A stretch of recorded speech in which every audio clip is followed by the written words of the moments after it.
Ternyata penyusupnya anggotanya sendiri, ditulis dari berbagai sumber. Sebelum kita lanjut, jangan lupa subscribe dan nyalakan loncengnya agar Anda menjadi yang pertama mendapatkan informasi dari jurnal terupdate.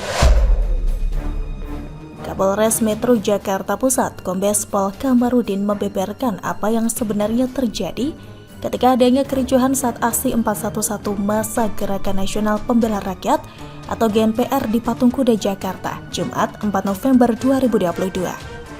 Pengaman pria yang diduga provokator ternyata merupakan kelompok dari Habib Rizik CS sendiri.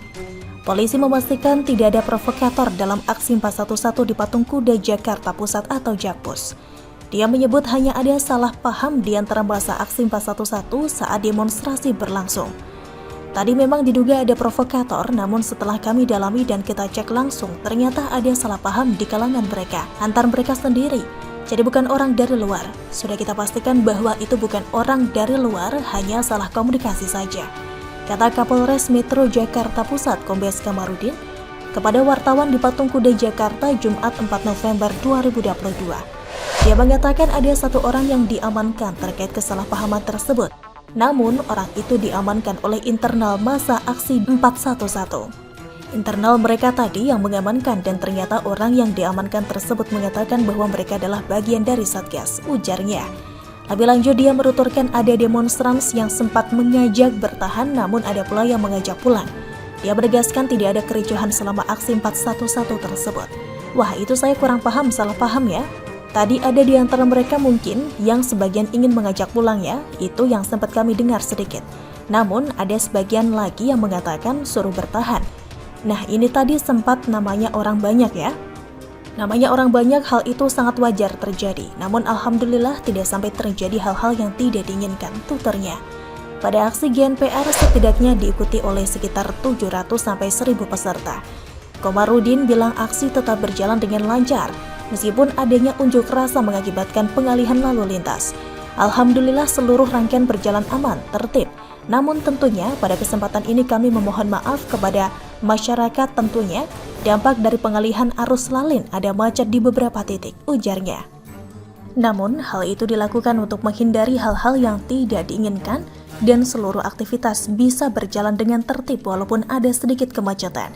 Diberitakan sebelumnya seorang peserta aksi tiba-tiba terlibat keributan dengan seseorang yang tidak dikenal sewaktu hujan mengguyur kawasan Patung Kuda. Keributan itu pun sempat membuat situasi tidak kondusif. Tak berselang lama, seorang laskar GNPR yang menggunakan pakaian serba putih tampak mengamankan seorang pria. Dari atas mobil komando, Sekretaris Majelis Syuro Persaudaraan Alumni 212 atau PA212 meminta massa untuk menenangkan diri. Tenang, pelaku sudah diamankan. Kepada peserta aksi harap tenang dan jangan terpancing, ujar selamat di lokasi. Masa GNPR menggelar aksi 411 berunjuk rasa di kawasan Patung Kuda Jakarta Pusat. Salah satu tuntutannya meminta Presiden Joko Widodo mundur dari jabatan. Tulisan Jokowi mundur terpampang di spanduk besar yang mereka bawa. Teriakan mendesak Jokowi mundur menggema setiap oratornya. Aksi dihadiri menantu Habib Rizik Syihab atau HRS, Habib Hussein Alatas, dan beberapa tokoh lainnya. Mayoritas peserta datang menggunakan pakaian serba putih. Setelah menjalankan ibadah maghrib, massa kemudian meninggalkan kawasan Patung Kuda. Bagaimana menurut Anda?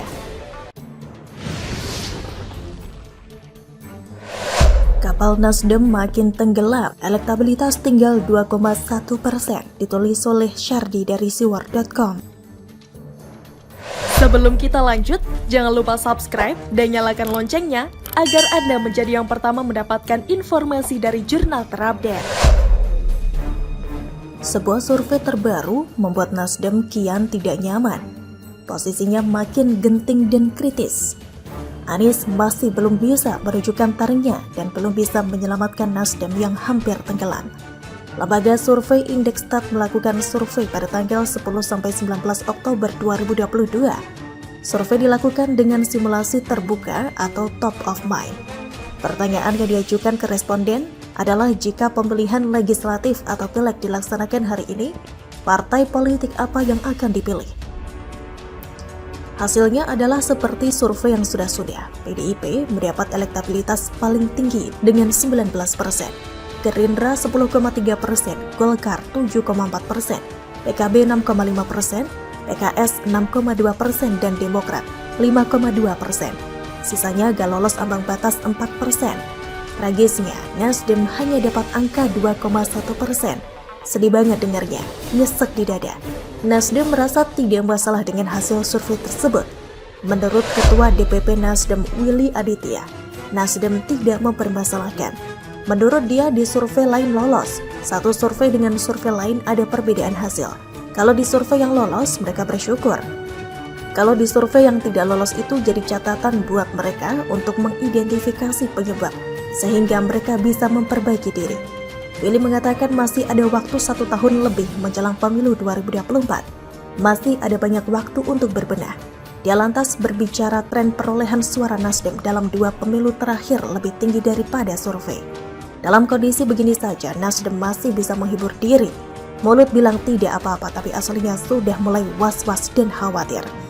Karena lembaga survei kredibel pun hasil surveinya sama, tidak mungkin Nasdem bisa santai menanggapi ini. Minimal gemetar dan jantung berdetak lebih kencang, takut hasilnya sama seperti yang diprediksi survei. Saya sendiri juga tidak paham dengan cara berpikir Nasdem. Apakah Nasdem sama sekali tidak pernah berpikir apa efek dari deklarasi Anies terhadap partai? Image politik identitas akan melekat langsung ke Nasdem. Nasdem terlalu konyol kalau ngarep Anies bisa menaikkan suara dan elektabilitas Nasdem. Padahal suara Nasdem sudah pindah ke partai lain. Nasdem dulu dipilih karena mendukung Jokowi. Saat memilih mendeklarasikan Anies, otomatis pemilih Nasdem kabur. Mereka sangat anti dengan Anies. Mereka kesal sehingga memilih hengkang ke partai lain. Sedangkan pemilih yang loyal terhadap Anies biasanya akan lebih memilih PKS.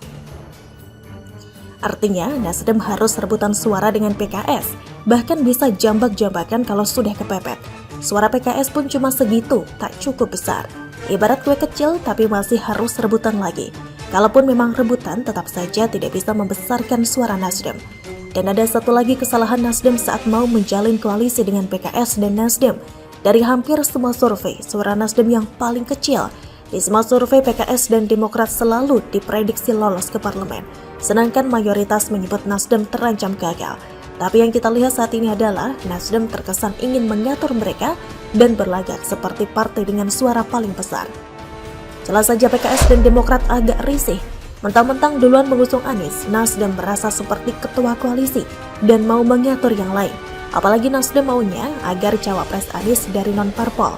PKS dan Demokrat tentu saja jadi ragu. Makanya deklarasi koalisi yang rencananya dilakukan tanggal 10 November batal. Ada terlalu banyak masalah yang sepertinya sulit untuk diurai oleh Nasdem. Nasdem memang sudah banyak masalah. Tapi dengan mengusung Anies, masalah bukan makin ringan, tapi makin kusut, seperti kabel listrik di Thailand. Anies disuruh mengurai benang kusut, yang ada malah makin ribet.